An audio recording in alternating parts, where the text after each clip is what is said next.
धनंजय जी, ये जीतन राम मांझी और चिराग पासवान दरअसल ये पेंच फंसाकर बैठ गए क्या दोनों नेता?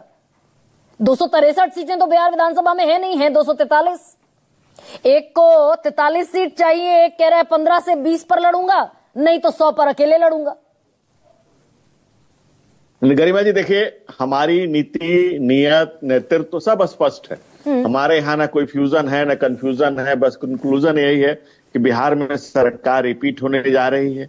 बिहार को बहार चाहिए, नीतीश कुमार चाहिए, फिर एक बार चाहिए। 25 से 30 के लिए तैयार है बिहार।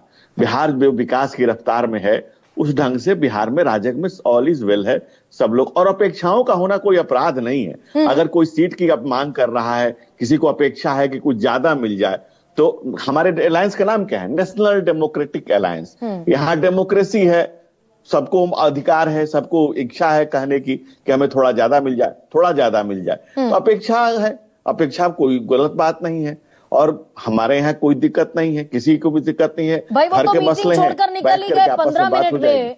सोचिए जरा कि कैबिनेट मंत्री धर्मेंद्र प्रधान जैसे बड़े नेता, विनोद तावड़े, सम्राट चौधरी जैसे बड़े नेता पहुंचे मिलने और 15 मिनट भी मीटिंग नहीं चल पाई। नाराज होकर निकल गए जीतन राम मांझी।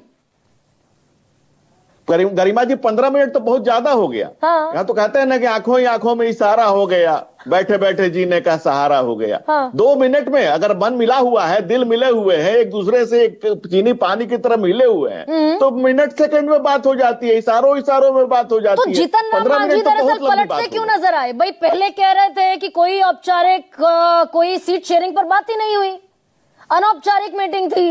और एयरपोर्ट पहुंचते पहुंचते, पटना एयरपोर्ट पहुंचते पहुंचते वो सीट शेयरिंग पर आ गए। देखिए, हम पांचों दल एक मुट्ठी की तरह हैं, एक साथ हैं। वयम पंचाधिकम शतम, बिहार के विकास के लिए दृढ़ प्रतिज्ञ हैं। नीतीश कुमार और नरेंद्र मोदी के नेतृत्व में नेशन की नैया खवैया नरेंद्र मोदी और बिहार की नैया खवैया नीतीश कुमार के नेतृत्व में पांचों दल मजबूती से एक साथ, एक नाव पर एक साथ चल रहे हैं। समस्या तो दूसरे तरफ में आपको देखने को मिल रही है। ना पहले अपना तो सुलझा दीजिए धनंजय, एक सेकंड रुकिए ना भाई। 101 सीट पर लड़ेगी भारतीय जनता पार्टी, 102 पर लड़ेगी जेडीयू। ये एक मोटा मोटा गणित समझ में आ रहा है। अगर जीतन राम मांझी दम ठोक कर बैठे हुए हैं कि 100 पर लड़ेंगे अकेले, अगर 15 से 20 सीटें नहीं मिली, तो चिराग पासवान मांग रहे हैं 43, कैसे सुलझाएंगे ये गणित? सारा सुलझ जाएगा, सब कुछ क्लियर हो जाएगा। जब अनाउंसमेंट आपको होगा, एनडीए अपनी सीटों का ऐलान करेंगी, तब आपको साफ साफ स्पष्ट शब्दों में सीट वाइज, विधानसभा वाइज बता दिया जाएगा कि कौन से सिंबल पर हम कौन सा। एनडीए 243 सीट लड़ेगा। हाँ, दल का अलग अलग दलों के अलग अलग सिंबल होंगे, वो सही समय आने पर आपको बिल्कुल बता दिया जाएगा, उसकी अनाउंसमेंट कर दिया जाएगा, घोषणा कर दी जाएगी। और ये आप इसलिए मुतमईन रहें, आश्वस्त रहें कि पूरा एनडीए पूरी मजबूती से एक साथ नरेंद्र मोदी और नीतीश कुमार के नेतृत्व में चुनाव लड़ेगा भी, जीतेगा भी। क्योंकि बिहार को विकास की जिस रफ्तार में बिहार आ चुका है, बिहार उससे पीछे नहीं जाना चाहता है। बिहार जिस सरपट राह पर दौड़ रहा है, बिहार उससे बाहर नहीं आएगा। और बिहार विकास की उस गति को लगातार गतिमान किए रहेगा। इसके लिए आप बिल्कुल तरह से निश्चिंत रहिए। जो अभी तात्कालिक चीजें हैं वो आपस की बातें हैं। मैंने कहा कि नेशनल डेमोक्रेटिक अलायंस है, वो अपेक्षाएं हैं, कुछ अपेक्षाएं कम ज्यादा होती है, उसकी बैठ करके चर्चा हो जाती है, बात हो जाता है। नेतृत्व स्पष्ट है, नीतियां स्पष्ट है, नेशन के नरेंद्र मोदी। मैं अगर स्पेशली जेडीयू की बात करूं, जेडीयू को खतरा भी दिख रहा है क्या बिहार में बीजेपी के साथ खड़े होने में? भाई अगर नीरज कुमार जेडीयू के प्रवक्ता खुले तौर पर कह रहे हैं, आपके उप मुख्यमंत्री पर आरोप लगा रहे हैं कि जो डिग्री वो बता रहे हैं पीएफसी की, प्री फाउंडेशन कोर्स की, वो ब्रह्मांड में है ही नहीं। गरिमा जी देखिए, 2 चीजें हैं। नीतीश कुमार का राजनीतिक जीवन और नरेंद्र मोदी जी का राजनीतिक जीवन पूरी तरह से बेदाग है। और इतना बेदाग है कि उस पर कभी कोई दाग लग ही नहीं सकता है। तो कहते हैं ना कि कबीर ने कहा था कि ज्यों की त्यों धर देनी चदरिया, लेकिन इस चदरिया इतनी ज्यादा धवल है कि इस पर कभी कोई दाग ही नहीं लग सकता। नहीं, ये दाग दरअसल लग गया क्या? कुमार जी ने नहीं, मैं तो नीरज कुमार भाई आप ही के नेता है ना। गरिमा जी जवाब तो पूरा दे लेने दीजिए, कह लीजिए आप धनंजय गिरी।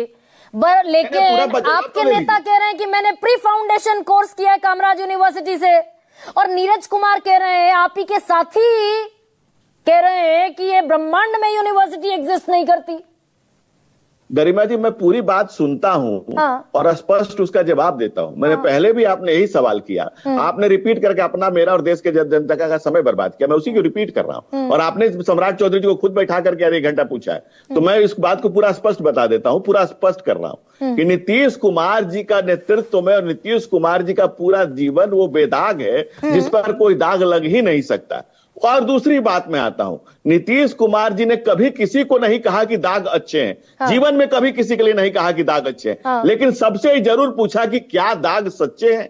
वही कह रहे हैं, पूछा जा रहा है कि भाई अगर किसी पर कोई आरोप लगा है तो वो गलत है, सही है, उसकी तस्दीक होनी चाहिए, उसकी जांच होनी चाहिए, उसको अपना हक, अपनी बात कहने का मौका मिलना चाहिए। और जो सम्राट चौधरी जी की आप बात करें, सम्राट चौधरी से तो आपने खुद ही रूबरू आपस अपने सामने बैठ करके बात कर ली और मुझे लगता है कि आमने सामने बैठकर बात करने में ज्यादा आपको क्लैरिटी आ गई। नहीं, मैं तो इसके आगे का सवाल धनंजय पूछ रही हूँ ना आपसे, ठीक है, मैंने मान लिया आपकी बात, मैं आपसे इससे आगे का सवाल पूछ रही हूं। उन्होंने मुझे कहा कि भाई मैंने पीएफसी किया है।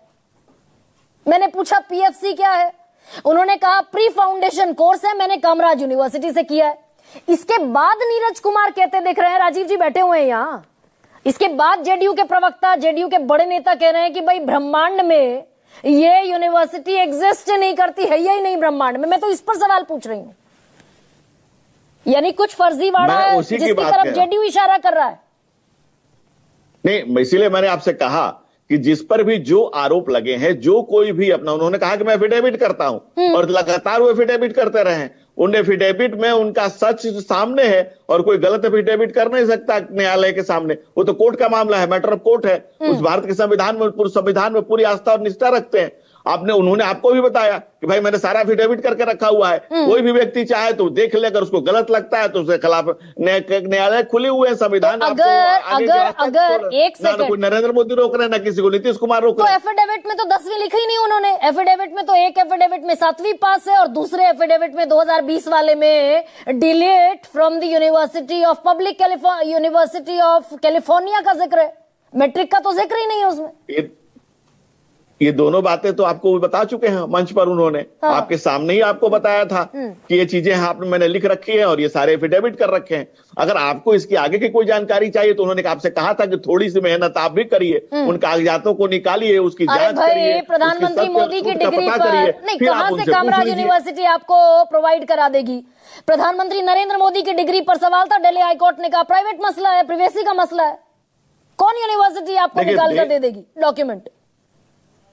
देखिए, ऐसी बात नहीं है। देखिए, प्रधानमंत्री देश के प्रधान हैं और जो न्यायालय, अब तो मैं तो कोर्ट पर, अब मैं कोर्ट का भी जवाब देने बैठूंगा आपको कि न्यायालय ने ऐसा क्यों कर दिया। भाई न्यायालय ने ऐसा क्यों कर दिया, न्यायालय ने ऐसा क्यों जजमेंट दे दिया, न्यायालय ने लालू यादव को क्यों चारा चोर घोषित कर दिया, न्यायालय ने क्यों उनको साबित कोर्ट में भेज दिया, न्यायालय में क्यों मुकदमा चल रहा है तेजस्वी जी पर, न्यायालय में क्यों बेल पर सोनिया गांधी और राहुल गांधी बेल पर चल रहे हैं। मैं न्यायालयों का थोड़ा ठिका लेकर के बैठा हूं। कोर्ट न्यायालय किसके पक्ष में, किसके विपक्ष में? अब क्या राहुल गांधी, सोनिया गांधी 2000 करोड़ के नेशनल हेराल्ड में जिस डिग्री को न्यायालय के विषय में बोलने वाला कौन होता है? नहीं, सुनिए ना भाई, सुनिए, मैं फिर वही आपके सामने दोहरा देती हूँ। जिस डिग्री को देश के गृह मंत्री ने प्रेस कॉन्फ्रेंस में दिखाया, ये प्रधानमंत्री, और हम डेविएट कर रहे हैं, पर मैं at the cost of deviation में आपसे ही सवाल पूछ रही हूँ। जिस डिग्री को देश के गृह मंत्री ने प्रेस कॉन्फ्रेंस में दिखाया, भाई ये प्रधानमंत्री की बीए की डिग्री है, ये प्रधानमंत्री की एमए की डिग्री है, उसमें प्रिवेसी कहां से रह गई? दिल्ली हाईकोर्ट ने जो कह दिया कि ये तो प्रिवेसी का मसला है, जिसे प्रेस कॉन्फ्रेंस में दिखा चुके हैं, उसमें क्या प्राइवेट रह गया? गरिमा जी, तो सवाल फिर न्यायालय के प्रति बनता है ना। जजमेंट तो न्यायालय का है। हाँ। और मैं न्यायालय के ऊपर बोलने वाला कौन होता हूं? न्यायालय के ऊपर बोलने की शायद आपको अनुमति होगी, न्यायालय के कोर्ट का आदेश को रिव्यू आप कर सकती होंगी। मैं न्यायालय के आदेश को रिव्यू करने वाला हूं दहलाइए, मैं न्यायालय के आदेश को रिव्यू तो नहीं कर सकता हूं ना। अरे भाई, मेरे मैट्रिक की डिग्री दिखाने में दिक्कत क्या है धनंजय गिरी? इस पर इतना गोल गोल जलेबी तलनी क्यों है? आपने अभी न्यायालय की बात की ना, गोल गोल तो आप घूम रही, गोल पोस्ट आप बदल रही हैं। नहीं, मैंने तो कहा कि न्यायालय के आदेश पर नहीं बोल सकता। मैट्रिक की डिग्री दिखाने में तकलीफ, दिक्कत है क्या? भाई नहीं किया तो नहीं किया। किसकी मैट्रिक की डिग्री आप देखना चाह रही हैं? आपके उप मुख्यमंत्री की। आपने उनसे पूछा था ना, आमने सामने पूछा था ना, आपकी वार्ता हुई थी ना, आपको मिले थे ना, आप उनसे मांग लेती, वो आपको दे देते।